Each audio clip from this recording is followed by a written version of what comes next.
Hey everyone, welcome back to my channel. I'm Kayla and it's time to crack into a good book.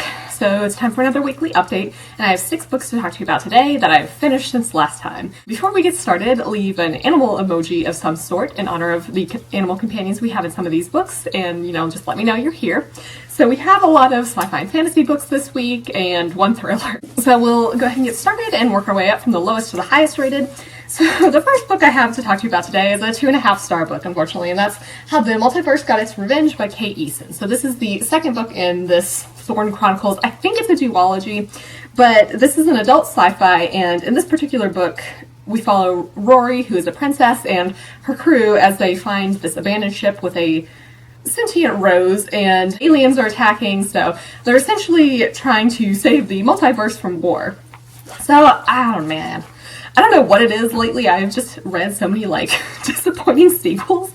But yeah, this was just not nearly as good as the first book. I don't think it's nearly as funny or charming. And so the writing itself is really interesting. There's, these really, really long descriptive sentences. And, some of them are insanely long.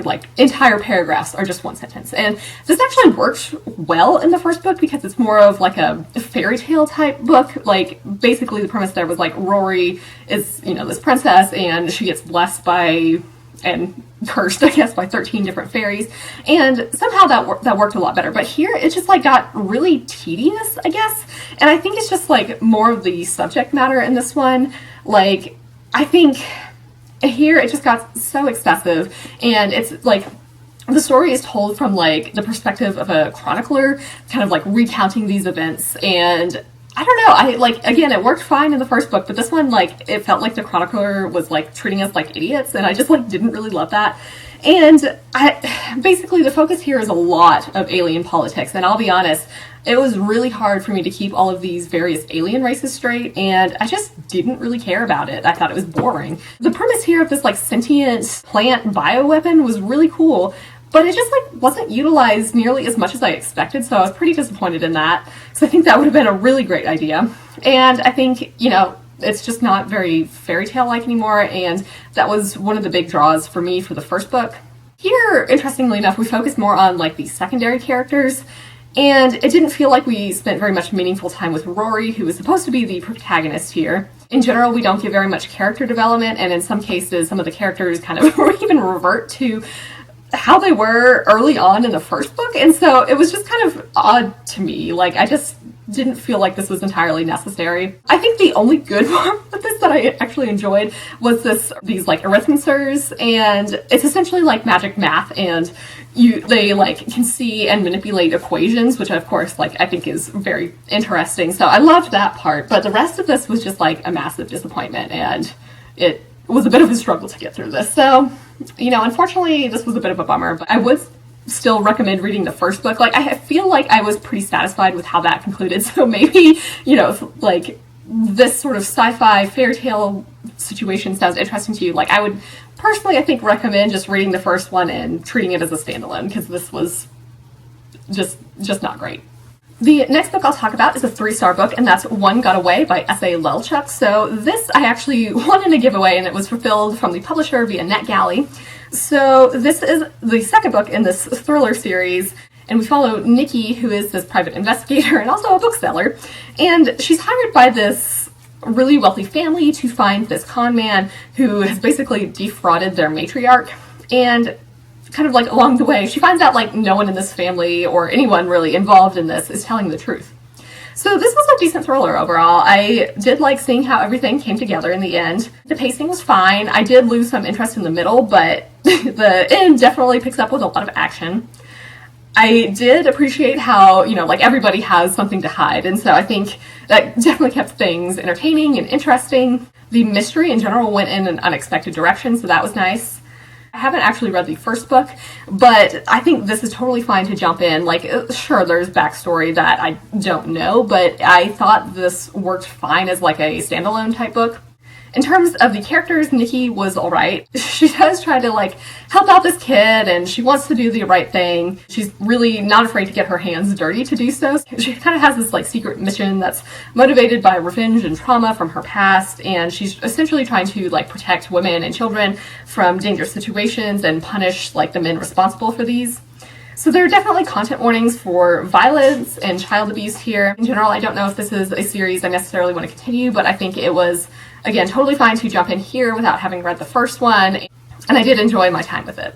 So now we move to the 3.5-star books, and the first one I'll talk about here is The Gilded Ones by Namina Forna. So this is a YA fantasy, and this is the, I guess, book that we'll talk about early April in the Space Sirens book club, so, you know, be on the lookout for that live show. Essentially, the premise here is that girls have to pass this purity ritual, and our main character, Decca, fails and has to choose between staying in, you know, this place that in her home where she grew up, or joining this army of girls like her to fight for the Emperor. So I did like this overall. It's definitely, you know, got some darker content like torture, and it's, you know, you're generally dealing with this oppressive patriarchal society. I really did enjoy this take on things and like this darker atmosphere, and I also loved how we have these fantastic bonds of sisterhood and, you know, this found family and like the fighting force in general. It was a really cool, interesting world with some fun creatures, including an animal companion here. Yay! That is definitely a trope that I always like, so I was super excited to see that here. We also have some really fun magical abilities. I definitely enjoyed the plot throughout. I don't think there were any lulls in pacing for me at all. I enjoyed the ending, and I am curious to see what happens next. Some of the things that popped up here I didn't entirely see coming, which, like, you know, maybe I should have, but I didn't, but, you know, that was nice. I liked these sections about, like, the training and, you know, learning how to use abilities, or going on raids and things like that. So those are, like, particular tropes that work really well for me. The romance, on the other hand, was entirely predictable and a little bit insta-lovey, in my opinion. I didn't really feel the connection, and I would have actually preferred a different relationship. I think there was a bond that was much better between two of the girls, and I would have just preferred that in general. Again, though, I liked the found family aspect here. We have some really lovely bonds between the characters, and I very much enjoyed how supportive everybody is of each other. Decca, I think, was a good main character. I definitely felt sympathetic towards her and wanted her to succeed. I liked how she definitely starts to question things that she's been told. I liked seeing her kind of, I guess, enter in this leadership position. I think generally this is a very positive story for women taking things into their own hands. So yeah, I mean, I think this was a fun book. I had originally put this on a hold at the library because I had seen more mixed reviews, and I'm glad that I actually bought it because it's something that I did enjoy and I am interested in continuing, plus it's a beautiful cover. The next 3.5-star book I'll talk about is The Archive of the Forgotten by A.J. Hackwith. So this is the second book in the Hell's Library series, and here this is an adult urban fantasy book where we have this library of the unwritten in Hell. And in this particular novel, we have these book remnants that start leaking a strange ink, and our characters must essentially research the origins of these unwritten books. So, speaking of slightly disappointing sequels, you know, here we go again. Man, I don't know what happened. I'm, like, kind of disappointed. Like, I mean, I obviously still enjoyed it because it is a 3.5-star book, but, like, I just put the first one in my best of the, like, urban fantasy books of 2020 video, and so I'm like, really had much higher hopes for this. I think generally it was pretty slow to start, but it does get pretty exciting at the end, so I think there were obviously some like pacing issues for me here. There was also this like really uncomfortable conflict between the characters, and I'm still kind of confused about this. Like, it just seemed unnecessary, and I'm honestly like a little bit frustrated with it because I'm just like, it relies heavily on this like miscommunication trope, which I never like, and so I just was so annoyed. I'm like, for the love of God, just talk to each other. This would be so easy to fix. And it also just kind of made me question my memories of the first book because there are some events that happen, and here, like, Claire, who is now the like arcanist, she was the librarian, and like, weirdly enough, a lot of the characters are like, oh, you were just like a terrible librarian and like you did all these awful things, and I was like, I don't remember that being the case at all. Like, she did have to make some hard choices, but I never was like questioning if she was a good librarian. So that was like incredibly bizarre for me because I was like, I feel like our characters have really changed from the first book. It was, I don't know, it was very strange. So yeah, it just seems like this bizarre drama that I was like, I don't understand where this is coming from whatsoever. The villain in this was pretty obvious, and I just really, really disliked that character. I just found this character super obnoxious. I was just like, I don't understand why no one is questioning this person. Like, it is very clear that there are some, like, nefarious motivations going on here. Like, why are you not more suspicious of this? So I thought that was also strange. I also just, like, really missed this group and, like, found family dynamic that we had in the first book. I feel like most of our characters were kind of on their own, and so there were like 3 separate plot lines here, one following Brevity, who's this muse, one following Claire, who's the now Arcanist, and then we've got this other one following Hero and Ramiel, who is like a fallen angel. So I thought, I don't know, Hero and Rami's story was definitely the most interesting. They seem to have the most character development, I think, and in particular, I really loved Hero's journey throughout this book. I also enjoyed watching them travel to other realms. That was definitely something I liked in the first one. In here, we get to go to Elysium and a few other realms, and I think that's cool to just kind of explore some of the mythology from other cultures. Again, going back to Claire and Brevity, I didn't really like either of them here.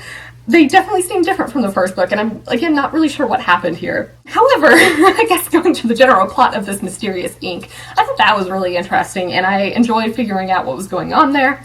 And, like, I mean, I know it sounds like I've just been kind of like ranting about how much I didn't like some of the things in this book, but I think in general, like, the ending was really good. I liked Hero's journey in particular, and it is still like a really fascinating world and idea. Like, I love this idea of these unwritten books residing in hell, and like how there are also these libraries and these other realms based on like mythology. I think that's really cool. So yeah, I mean, like, this was definitely a disappointment compared to the first book, but I think in general, I'm still interested in continuing this series, so we will see what happens next. So now we'll move to the 4-star books, and the only book I'll talk about here is To Be Taught If Fortunate by Becky Chambers. So I finally read this. This is an adult sci-fi novella, and we're following 4 astronauts on this extrasolar research vessel where instead of like terraforming planets for humanity to live, they actually transformed themselves. So I thought this was really enjoyable. I think it was more like hard sci-fi than I was necessarily expecting. In particular, goes into some like really detailed science bits like chirality. And for me, like, I thought this was really interesting. You know, it's stuff that I learned back in undergrad, you know, with like biology and chemistry, and I enjoyed this. I don't know, I feel like it's presented in a way that is still fairly friendly if, you know, you're not like a science person. I think it's definitely a nice quick read. The ending was, I think, a touch more open-ended than I was necessarily expecting. I really enjoyed this structure overall. So it's basically told where they're visiting 4 different planets, and I really liked the variety of the planets that we get here. We get a nice variety of like scenery and just different types of planets, and I like seeing the different examples of life on these planets. It's also great to just see how they adjust to life on the planets, and again, this goes back to this like really cool idea of modifying bodies instead of, you know, like terraforming planets. I feel like this is not as common, and I'm like trying to even think if I've even seen this level of modifying bodies before in like a sci-fi, and I'm not sure if I have, so this was really cool. There are definitely some rough times on some of these planets, and, you know, I think even though this is a really interesting job, things like definitely take a toll on our characters, especially when, you know, years go by on Earth and our characters never really know what they're going to wake up to, you know, like what kind of things have changed on Earth in the time between, you know, traveling to these different planets. I think the characters are still really interesting and diverse, even though, you know, we don't obviously spend as much time with them as we do in, like, you know, the Wayfarer series, because that's like a full-length novel. But, like, even though it's a fairly short novella, like, I felt pretty satisfied with the general story, and I think I feel like I know the characters pretty well. And I think there's just like a really great dynamic between all the characters, and it, like, I definitely believe that they're a family. So I really liked a lot of the aspects of this book. I would obviously like definitely recommend this, as well as the Wayfarer series, and like basically at this point I'm going to read anything that Becky Chambers writes. We'll move to the 5-star books, and the last book I will talk about today is Blood Heir by Ilona Anders. And like, yes, I'm so happy about this. Like, oh my god, it was so good. So this was actually the book I chose to win the, you know, like, book bracket tournament thing this month, and I'm, you know, chose wisely. This was awesome. So this is an adult urban fantasy, and it's set in the Kate Daniels world, and this takes place in like this post-apocalyptic Atlanta. So Julie, who is kind of like the adopted daughter of Kate Daniels, has, left Atlanta 8 years ago and is now back with a new face and name. And she's essentially trying to protect Kate from this ancient power.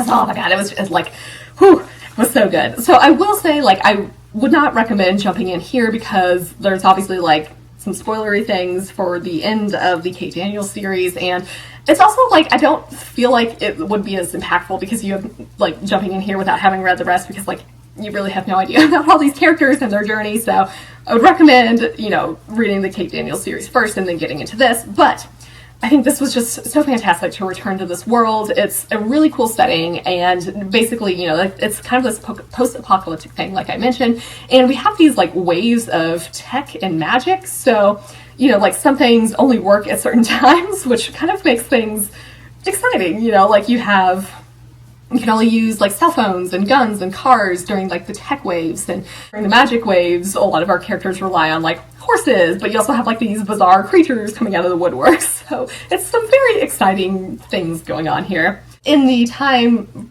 between, I think, the last book of the Kate Daniels book and this, like, Atlanta has really fallen apart since, last we saw. It's spawning even more deadly creatures. I think some familiar places are no longer really safe. I think, in general, I love Ilona Andrews' writing, and I think this was really engaging and well-paced. There's some very exciting battles and action scenes, but we also have some, like, really great moments of investigation and kind of catching up to, figuring out what has happened in the last 8 years, not only with the city, but also with Julie and, the pack. I liked seeing how Julie, now calling herself Aurelia, has changed both physically and, like, emotionally. She's definitely grown up, and I love how she's trying to protect her family here. She's definitely also, like, trying to look out for street kids because she grew up as one herself, and so I liked just how, kind she is. She also has some, like, really cool magic. She's able to see different colors of magic, and so there's, like, different colors correspond to different magic users, and I think this is a really cool idea, but there's also some fun, exciting new things, so I loved that. She does remind me of Kate. She's pretty badass and, again, wants to help others. We have this new foe who seems like it's going to be pretty tough to fight. I'm really excited to see what happens next there. I think generally it does seem like more powerful beings and creatures are, like, awakening, so I think that we could possibly be facing even more threats soon, and that's just, like, very exciting. I would love for just, like, even more books in this world. So there were some things that I definitely didn't predict here, and I liked how we had some mysteries to solve. It's fun following this and seeing how, everything connects. I also just, like, really loved Julie's layer that she makes, and, like, the descriptions. It sounds, like, really cozy, and I'm just like, I would love to have this setup. That sounds wonderful. And also we have an animal companion here, so that was exciting. Again, like what I mentioned with the Gilded ones, like, animal companions is something I really love, so I was super excited to see it here. So yeah, this just, like, was everything I hoped for, and I'm so happy, and I just love it so much. So obviously, like, I would highly recommend the Kate Daniels series / everything Ilona Andrews writes. It was just so wonderful. Okay, so those are all the books that I've finished since last time, and I am currently about 100 pages into Blood of Empire by Brian McClellan, so this is the third book in the Gods of Blood and Powder trilogy, which is the follow-up trilogy to the Powder Mage trilogy. And yeah, I mean, like, I don't know how much I necessarily remember from the previous books, but I think it's doing a decent job of kind of reminding me of some things, and I think just in general, this is a really fun, exciting series, and it, like, draws me in pretty quickly, and there's, like, so many great characters that I like. I also enjoy, like, the different types of magic here. Like, there's, like, the powder mages that essentially, like, snort gunpowder and, like, can blow things up and, guide the trajectory of bullets, but there's also, like, the privilege, and that's more, like, typical, I think, elemental magic. There's blood magic, so there's, like, a whole bunch of really exciting things going on. Some things have happened, and I'm a little bit worried for our characters, so I'm very excited to see what happens next here. So I think that'll do it for today. Let me know in the comments if you've read any of these books or think you might pick them up, and for your question of the day, do you enjoy animal companions in your books? I do have a Discord channel, and if you want to join that, the link is in the description below. I hope you're all having an excellent day and are reading something awesome. If you enjoyed this video, feel free to give it a big thumbs up, as that would certainly help me out. But with that, I think I'm going to wrap it up here and see you in the next one.